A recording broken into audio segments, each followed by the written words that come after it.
Hello, নমস্কার সবাইকে। আপনারা সবাই কেমন আছেন? আমি ভালো আছি।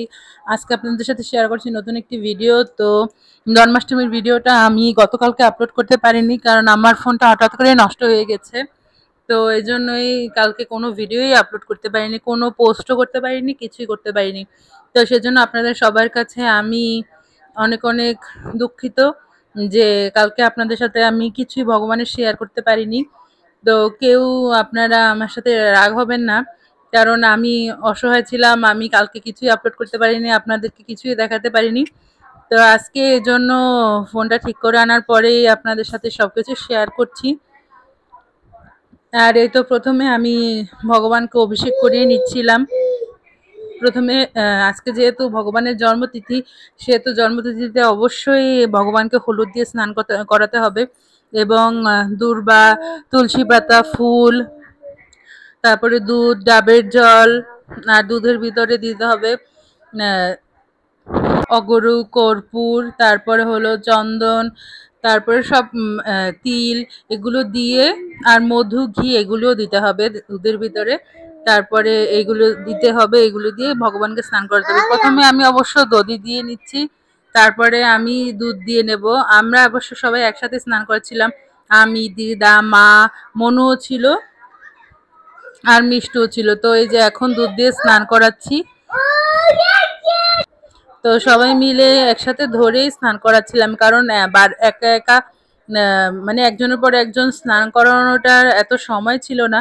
আর সারাদিন উপাস থাকার পরে আর ঠাকুরের জন্য যতটুকু তৈরি করতে পেরেছি সেগুলো করার পরে শরীরে আর একদমই এনার্জি ছিল না। তো তাই সবাই মিলে একসাথেই ঠাকুরকে স্নান করিয়ে নিয়েছি, একসাথে ধরে। আর আমরা সাধারণত সবসময় একসাথেই সবাইকে স্নান করাই, আলাদা আলাদা করে করাই না। তো এখন ডাবের জল দিয়ে নিচ্ছি। আর যখন ঠাকুরকে স্নান করানো হয় তখন অবশ্যই ধূপকাঠি, মোমবাতি এগুলো জ্বালিয়ে নেবেন, আর যাদের ঘরে প্রদীপ আছে তারা অবশ্যই প্রদীপ জ্বালিয়ে নেবেন।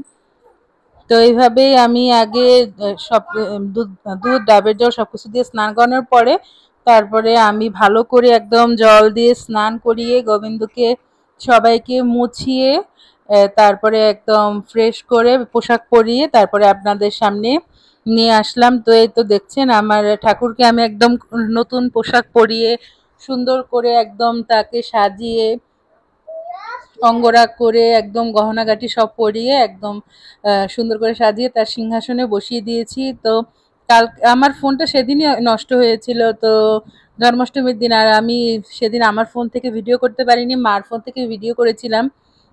তাই ভিডিও রেজলিউশনটা একটু অন্যরকম হয়েছে, তো সেটা আপনারা অবশ্য ভিডিওটা দেখলেই বুঝতে পারবেন।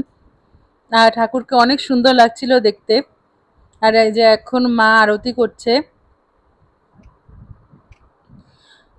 আর মিষ্টু মাকে অনেক হেল্প করেছে সেদিন। তো প্রথমে মা এই যে এখানে আবার বৃন্দাজিও নিয়ে আসছিলাম, কারণ পুজো দেওয়ার সময় সবসময় বৃন্দাজি নিয়েই আসতে হয়, বৃন্দাজি ছাড়া পুজো হয় না।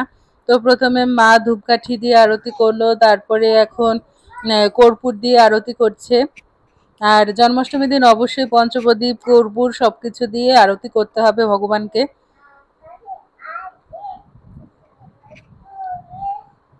কর্পূর দিয়ে আরতি করার পরে পঞ্চপ্রদীপ দিয়ে আরতি করেছে। এই যে এখন পঞ্চপ্রদীপ দিয়ে আরতি করছে।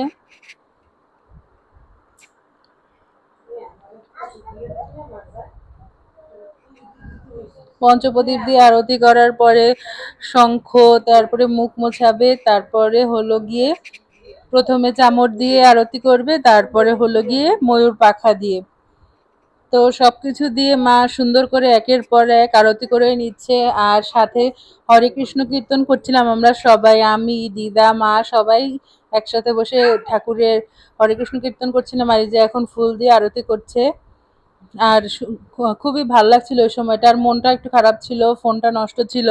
তো ভাবছিলাম যে কিভাবে আপনাদের সাথে শেয়ার করব, তো সেটা তো পারলাম না। আর আজকে ফোনটা যখনই ঠিক করে এনেছে তখনই আমি এডিট করে আপনাদের সাথে শেয়ার করার জন্য এডিট করতে বসে পড়েছি। আর এই তো বেলুনও এনেছিলাম, বেলুন টানিয়ে দিয়েছি। বেশি বেলুন টানাইনি, কারণ বেলুনগুলো অল্প সময়ের মধ্যে নষ্ট হয়ে যায়। আর তখন আবার এগুলো, তো এইভাবে আমরা আজকে আর এই তো ছিল আমাদের ঠাকুরের। তো ভোগে ছিল ঠাকুরের প্রিয় তালের বড়া, কলার বড়া, মালপোয়া, লুচি, সুজি, তারপরে ছিল তালের ক্ষীর, মিষ্টি, সন্দেশ, তারপরে ছিল মাখন আর মিষ্টি দই, রসমালাই, ফল তো ছিলই, আর ছিল কেক, ডাবের জল আর এমনি জল। তো সবকিছু দিয়ে ঠাকুরকে ভোগ দিয়েছে। তো আমার ভিডিওটা যদি ভালো লেগে থাকে তাহলে লাইক, কমেন্ট, শেয়ার করবেন। আর যারা ফেসবুক থেকে দেখছেন তারা ফলো করবেন, আর যারা ইউটিউব থেকে দেখছেন তারা সাবস্ক্রাইব করবেন। তো সবাইকে জন্মাষ্টমীর অনেক অনেক শুভেচ্ছা, অভিনন্দন। কারা কারা জন্মাষ্টমীতে ঠাকুরকে ভোগ দিয়েছেন এবং কি কি আনন্দ করেন তা আমাকে সবকিছু কমেন্ট করে জানাবেন। তো সবাইকে অনেক অনেক ধন্যবাদ।